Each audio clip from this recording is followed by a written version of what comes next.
We have some exciting things to talk about in this video, and the topic we'll be focusing on today is tips for winning all the time in Roblox Bedwars.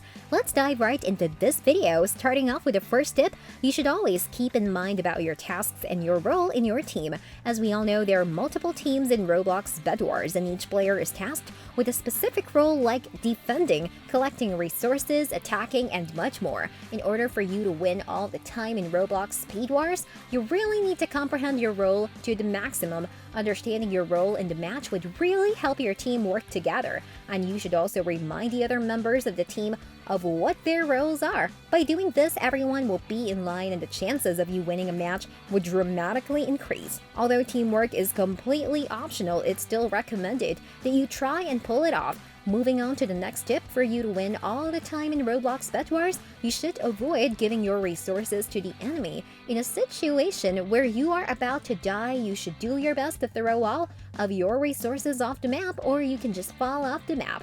This would allow you to prevent the other team from getting any of your resources. If you have played Bedwars before, then you would probably know that when you get killed, you drop all of your loot and the enemy can get it all. So by falling off the map when you're about to die or dropping all of your resources off the map and running away, it would prevent the enemy from getting any additional resources or items. Now, doing this won't really make you better at the game, but it will increase your team's chances of winning the match. Next up, you should try and build over players to get the high ground in a 1 versus 1.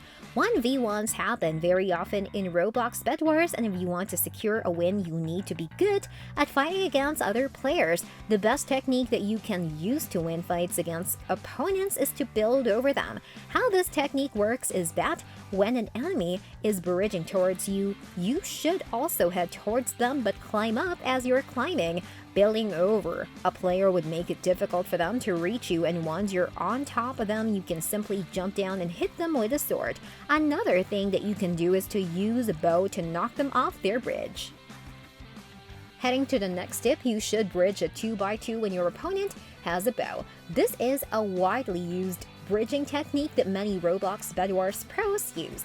Basically, if you see an enemy that has a bow and is ready to shoot, make sure to use 2 of 2s when you're bridging, or else they'll be able to shoot you off the bridge and you'll fall off the map. By bridging a 2x2, your opponent won't be able to knock you off your bridge that easily. In addition, you can also build cover while bridging towards a player, so the arrows will hit the blocks instead of you. Next, you should try to enable shift lock. The reason why shift lock is very important for you to enable is because it locks your camera when you press the shift button on your keyboard, and it gives you a crosshair, which might help you aim better when you're using a sword or bow. Shift lock would also allow you to use a third-person view, which would let you have more awareness of the things that are happening around you. It also removes the hindrance of having to hold the right mouse button at all times when playing in third person. And lastly, you should practice bridging. Bridging is very important in Roblox Bedwars as it allows you to get from one place to another, so practicing bridging would really help you get better at the game. As I've mentioned before, there are many bridging techniques out there, and the one that I haven't mentioned before was diagonal bridging. This bridging technique will only come in handy in a few times, and it's not as easy to pull off as the other techniques were mentioned earlier, but it will really help you reach a location much faster. By practicing various bridging techniques such as diagonal bridging, 2x2 bridging, and much more, you can utilize them while in combat or if you're in a rush to get from point A to point B. Alright guys, unfortunately this video has come to an end. That is it on tips for winning all the time in Roblox Bedwars.